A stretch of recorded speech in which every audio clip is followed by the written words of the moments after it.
Selamat siang, perkenalkan nama saya Anteni Tertenis, mahasiswa semester 6. Saya dari Fakultas Kesehatan Masyarakat, Prodi Ilmu Kesehatan Masyarakat, Universitas Nusa Cendana. Baik, di sini saya akan membahas dua penyakit tropis, yaitu penyakit filariasis dan penyakit chikungunya. Nah, yang saya akan membahas terlebih dahulu adalah penyakit filariasis. Nah, penyakit filariasis yaitu suatu penyakit yang disebabkan oleh nematoda, yaitu jenis penyakit darah dari genus filariasis. Nah, mengapa sehingga disebut filariasis? Karena filariasis ini dapat menginfeksi manusia sehingga dapat merusak sistem gerak pada manusia. Nah, penyakit ini tidak menimbulkan kematian, tetapi lebih banyak menimbulkan kecacatan pada manusia. Filariasis ini juga dapat disebabkan oleh 3 jenis cacing dari berbagai negara. Yang pertama adalah cacing Wibangcrofti. Nah, cacing ini dimana banyak ditemukan di Amerika, Latin, Asia, dan pulau-pulau Pasing. Yang kedua adalah cacing B. malai. Nah, cacing B. malai ini banyak ditemukan juga di Italia, Malaysia, dan Filipina. Yang ketiga adalah cacing B. timori. Nah, cacing timori ini juga dapat ditemukan di Indonesia, yaitu khususnya di Pulau Timor, di mana terdapat di Pulau Alor dan Flores. Yang kedua adalah kita masuk pada epidemiologi penyakit filariasis. Nah, epidemiologi pada penyakit filariasis ini adalah sampai saat ini diperkirakan ada 7 juta jiwa yang terinfeksi larva cacing tersebut. Nah, sehingga setiap saat individu yang terinfeksi larva cacing ini sangat berisiko 8% dapat mengidap penyakit filariasis, yang dikarenakan banyak sekali penduduk yang tinggal di daerah tropis. Nah, filariasis ini pembawa faktornya adalah nyamuk Aedes aegypti, yang bisa juga menyebabkan penyakit lain seperti malaria dan penyakit chikungunya. Kita akan membahas lebih lanjut di penyakit chikungunya. Yang berikutnya adalah penularan pada filariasis. Nah, penularan pada filariasis ini juga cacing yang dibawa oleh nyamuk Aedes aegypti akan menginfeksi di dalam tubuh manusia, dan setelah itu akan tinggal di dalam tubuh manusia sehingga dapat menghasilkan anak cacing yang lebih banyak lagi. Nah, sedangkan cacing dewasa yang sudah berada di dalam tubuh kita akan menyebar ke seluruh tubuh seseorang. Nah, khususnya pada anggota gerak pada manusia, yaitu pada kaki, pada tangan, dan yang sehingga menyebabkan pembengkakan pada pembuluh darah. Yang berikut adalah dan gejala pada penyakit filariasis. Nah, tanda dan gejala pada penyakit filariasis ini adalah demam, kedinginan, sakit kepala, pembengkakan kelenjar getah bening, dan radang saluran kelenjar getah bening.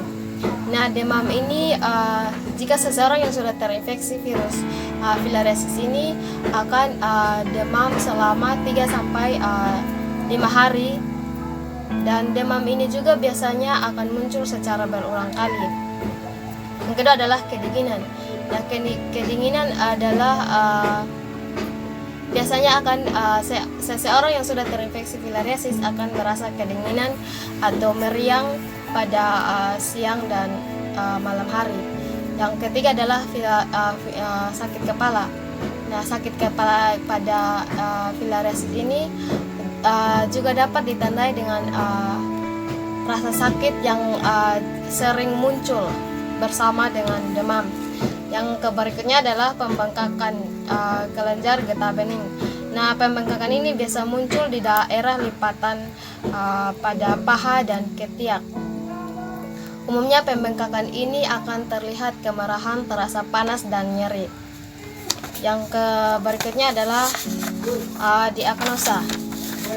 Diagnosis dari penyakit filariasis ini adalah diagnosa patofisiologinya adalah diagnosa yang ditemukan mikrofilaria dalam darah dengan cairan hidrogen atau cairan kuluria pada pemeriksaan darah tebal.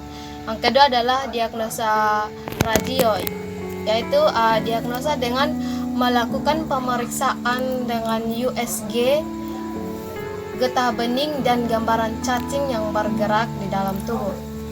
Yang terakhir adalah pemberantasan. Nah, pemberantasan dari filariasis ini adalah pengobatan massal dan pengobatan individu.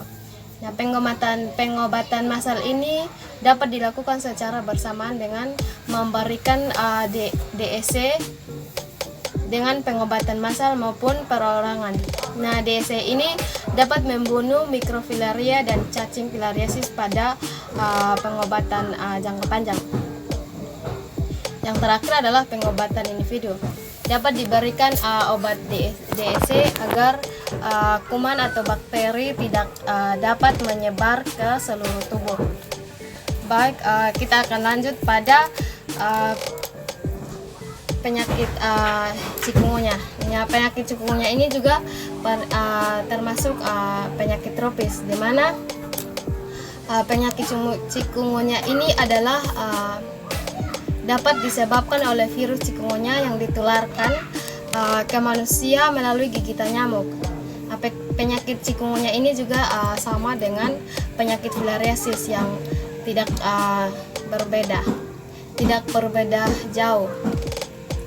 Nah, nama penyakit berasal dari bahasa Swahili yang berarti yang berubah bentuk atau bungkuk, mengacu pada postur penderita yang membungkuk akibat nyeri sendi yang hebat. Nah, virus chikungunya ini juga merupakan virus RNA yang mempunyai selubung termasuk grup A dari arbovirus, alpavirus dan famili Togaviridae.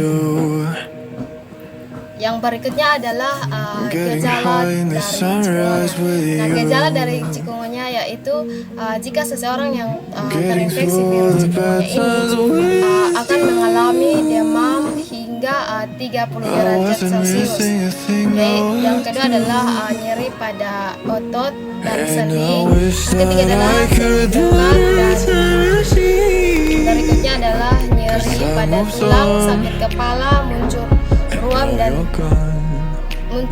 ruam di tubuh, lemas dan mual. Gejala di atas biasanya timbul selama 3-7 hari setelah seseorang digigit nyamuk pembawa virus. Digigit nyamuk pembawa virus. Nah, pada umumnya penderita akan membaik dalam seminggu, tapi pada sebagian penderita nyeri sendi dapat berlangsung sehingga berbulan-bulan. Yang berikutnya adalah cara penularan pada penyakit filariasis. Nah, cara penularan pada penyakit chikungunya. Nah, setiap kali seseorang yang digigit nyamuk yang mengeluarkan air liur dari mulutnya akan masuk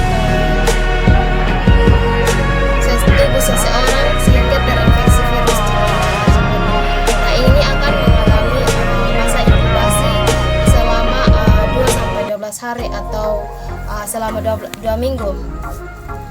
Nah, umumnya penyakit chikungunya ini terjadi selama 3-7 hari selama masa inkubasi. Nah, virus ini masih virus ini masih berada dalam darah yang disebabkan oleh virus yang disebut dengan fase akut virus. Yang berikut kita masuk pada diagnosa dari penyakit chikungunya. Nah, diagnosa dari penyakit chikungunya ini adalah mirip dengan gejala umum DBD dan virus Zika. Oleh karena itu, seseorang yang mengalami gejala di atas disarankan untuk segera memeriksakan diri kepada dokter.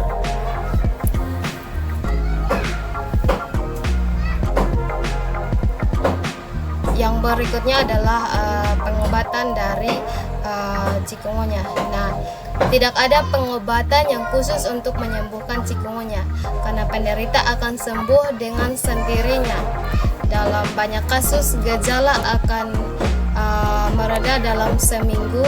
Meski demikian, nyeri sendi